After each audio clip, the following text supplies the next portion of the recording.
දැන් යතු අර පැත්තට වැටිලා. ඔව් මේ දරුවා මේ කාමරේ ඉන්නේ. දැන් 2:45.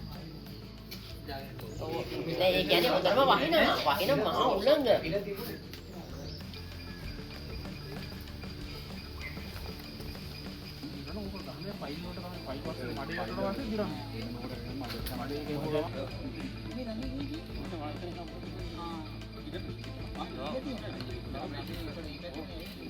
පුරාම තියෙන ආපදා තත්ත්වයන් ගත්තට පස්සේ මාතර දිස්ත්‍රික්කය තුළ සහ ගාල්ල අඩුම ආපදා තත්ත්වයකට තමයි පත් වෙලා තියෙන්නේ. විශේෂයෙන් මාතර දිස්ත්‍රික්කයේ අපි කලින් සූදානම් වෙච්ච ආකාරය අනුව මෙවර වෙනදාට වඩා මිනිසුන්ගේ වාසනාවට ඇත්තටම ආපදා තත්ත්වයන් අඩු වුණා.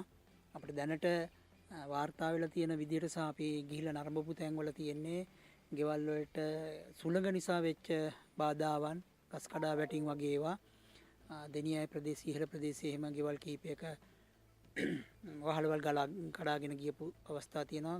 නිවෙස් වලට ගස් වැටීම් වාර්තා වීම 10ක වගේ ප්‍රමාණයක් තියෙනවා.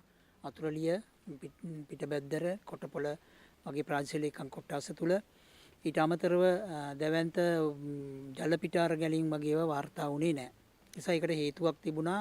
විශේෂයෙන් කිලෝමීටර් 81කට වැඩි 83ක් පමණ දිග සිංහරාජයෙන් පටන් ගන්න නිල්වලා ගඟ අපි කලින්ම සූදානම් කරගත්ත. විශේෂයෙන් දිස්ත්‍රික් සම්බන්ධීකරණ කමිටුවේ සභාපති සුනිල් හඳුන්වන්නේ ඇමතිතුමාගේ ප්‍රධානත්වයෙන් දිස්ත්‍රික් ලේකම්වරයා, ඒ වගේම ආපදා කළමනාකරණ කණ්ඩායම්, ඒ වගේම වාරි මාර්ග දෙපාර්තමේන්තුව මේ සියලු දෙනා එකතු වෙලා කලින්ම අපි සැලසුම් කළා මෙතෙක් ඉතිහාසය පුරා සිද්ධ වෙච්ච ඒ தත්ත්වය නැවත මේ රටේ මේ ප්‍රදේශයේ ජනතාවට අත් නොවෙන්න ඕන කියන එක. ඒ අනුව ගඟ දෙපස පිරිසුදු කළා, ඒකට තියෙන ගලා යාමට තියෙන බාධාවන් ඉවත් කරන එක, සමහර තැන්වල ගඟ ගැඹුර හදලා අවශ්‍ය කටයුතු කරන එක, මෙවැනි බොහෝ දේවල් පහුගිය කාලය පුරාම මේ කියපු ආයතන තුන විශේෂයෙන් වාරි මාර්ග, ආපදා කළමනාකරණ එක සහ අදාළ ප්‍රාදේශීය ලේකම් කාර්යාලවල නිලධාරීන් ඕන මහතුරුන් එකතු වෙලා ප්‍රදේශීය ජනතාවගේ සහයෝගයෙන් කරා.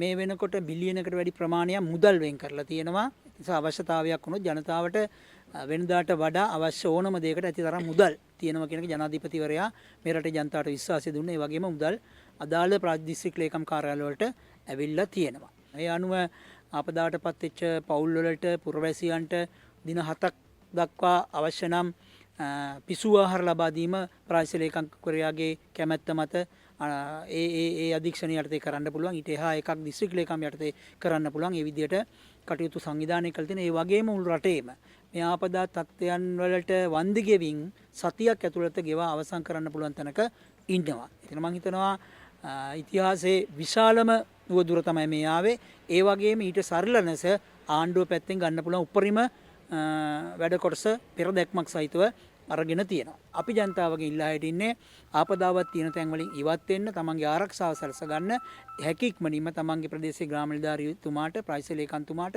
සහ අපි අංක විශාල ප්‍රමාණයක් ප්‍රචාරය කරලා තියෙනවා අපේ ටෙලිෆෝන් අංක වලට කතා කරලා ඔබේ ආපදාව ගැන අපිට සඳහන් කරන්න. අද දිනේ රාජ්‍ය ආයතන නිවාඩු දෙලා තියෙනවා. රාජ්‍ය ආයතන නිලධාරීන්ට එතකොට මේ වගේ අසරණ වෙන මිනිස්සුන්ට වැඩ කටයුතු කරගන්න රාජ්‍ය ආයතනයේ ක්‍රියාත්මක වෙලා නැtei කියලා මේ ප්‍රස්තාවක් කරනවා. ඔව් මෙහෙමයි.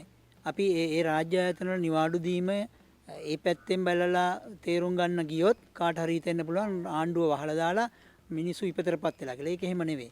අපි දන්නවා ආපදාවක් වළක්වා ගන්න මිනිස්සු පිටතට යන්නේක ගමනාගමනේ යෙදෙන එක අපි අඩු කරගන්න ඕන. සහ ඒ ජනතාවට තමන්ගේ පවුල් වල තියෙන ප්‍රශ්න විසඳගෙන මේ මොහොතේ තියෙන නිශ්චිත ප්‍රශ්න විසඳගෙන කටයුතු කරන්න ඕන. ඒ නිසා රාජ්‍ය ආයතන ක්‍රියාත්මක නොවුනත් ඒ අදාළ මේ විෂයට අදාළ ආපදාවට අදාළ විශේෂයෙන් ග්‍රාම නිලධාරීතුමාගේ ඉඳලා දිස්ත්‍රික් ලේකම්තුමා දක්වා ඒ රාජ්‍ය යාන්ත්‍රණය, ඒ ආපදා කළමනාකරණ යාන්ත්‍රණය, ඒ වගේම ආරක්ෂක අංශ, යුද හමුදා පොලිසිය මේ සියල්ල වැඩ. බස් ගමනාගමනය මේ සියල්ල වැඩ. රාජ්‍ය ආයතනයට නිවාඩුව දුන්න කියලා අනිත් මේ ඔක්කොම වැහිලයි කියන අදහස වැරදි.